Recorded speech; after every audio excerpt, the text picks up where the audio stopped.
আসসালামু আলাইকুম everyone, welcome back to my Facebook page প্রতিদিনকার আয়োজন। সবাই কেমন আছেন? সেই সাথে আমার রান্না। আজকে আমি রান্না করব পুঁটি মাছের ঝোল। প্রথমেই পেঁয়াজ ব্লেন্ড করে নিয়েছি, দিয়ে দেব। আমি এখানে পেঁয়াজে পানির পরিমাণটা একটু বেশি হয়েছে, আপনারা চাইলে পানি ছাড়াও ব্লেন্ড করে নিতে পারেন। দিয়ে দেবো হলুদের গুঁড়ো, দিয়ে দেবো মরিচের গুঁড়ো, পাঁচফোড়ন, জিরা, ধনিয়া গুঁড়ো, দিয়ে দেবো লবণ স্বাদ মতো।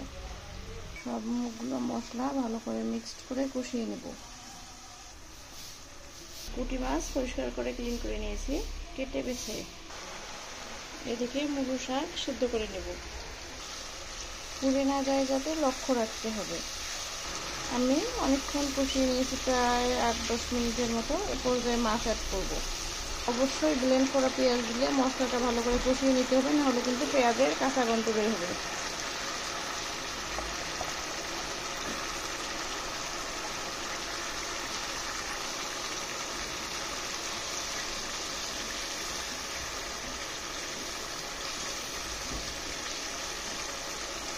কালারটা দেখে নিশ্চয়ই বুঝতেই পারছেন কতটা লোভনীয় হয়েছে। নিচে লেগে আসতেছে। এ পর্যায়ে অ্যাড করবো 1 কাপের মতো পানি। অবশ্যই বেশি পরিমাণে হলে সেক্ষেত্রে পানির পরিমাণটা বাড়িয়ে কমিয়ে দিতে হবে। আমি এখানে 2টে মাছ নিয়েছি। অ্যাড করব 3টা কাঁচামরিচ, কয়েক টুকরো ধনেপাতা। আমি আসলে লম্বা লম্বা পাতা রেখেছি, তার মানে এটা না যে রাখতে হবে লম্বা, কুচি করে রাখতে পারেন। আমি সৌন্দর্যের জন্য রেখেছি, ভালো দেখা যায় যাতে। শাক ভালো করে সিদ্ধ করে নিয়েছি, পানি ঝরিয়ে নেব। এই তরকারিটি আমার প্রায় হয়ে এসেছে, এবং রেসিপিটি কেমন লেগেছে আপনাদের জানাবেন। রেসিপিটি আমার কাছে এভাবে সবজিগুলো ভেজে রান্না করে ভেজে রান্না করলে খেতে টেস্টি হয়। আমার কাছে মনে হয় ভেজে রান্না করার থেকেও বেশি।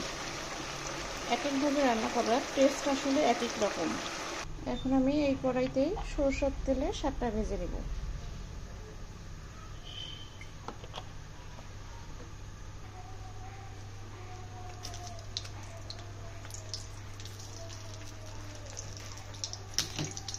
দিয়ে দেবো রসুন কুচি, দিয়ে দেবো পেঁয়াজ কুচি।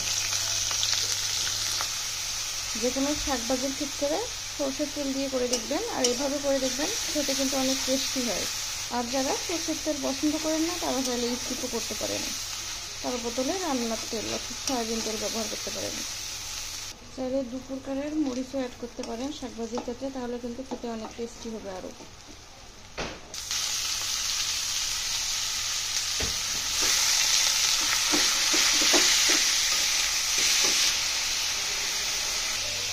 আমার শাক ভাজি হয়ে এসেছে, উঠিয়ে নেব। পেঁয়াজ ব্রেস্তা করে নেব। দিয়ে দেবো 1 চিমটি লবণ।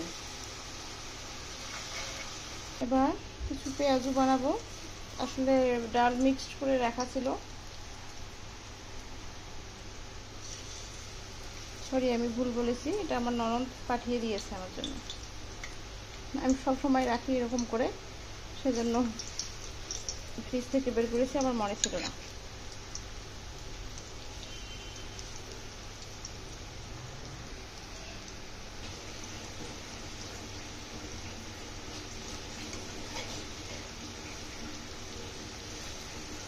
সব মিলিয়ে পুরো রান্নাটি কেমন লেগেছে জানাবেন। ভিডিও ভালো লাগলে ফেসবুক পেজ থেকে হলে পেজটি ফলো করে রাখবেন, আর ইউটিউব চ্যানেল থেকে হলে চ্যানেলটি সাবস্ক্রাইব করে রাখবেন। সবাই ভালো থাকুন, সুস্থ থাকুন, সবার জন্য অনেক অনেক দোয়া শুভকামনা। আল্লাহ হাফেজ।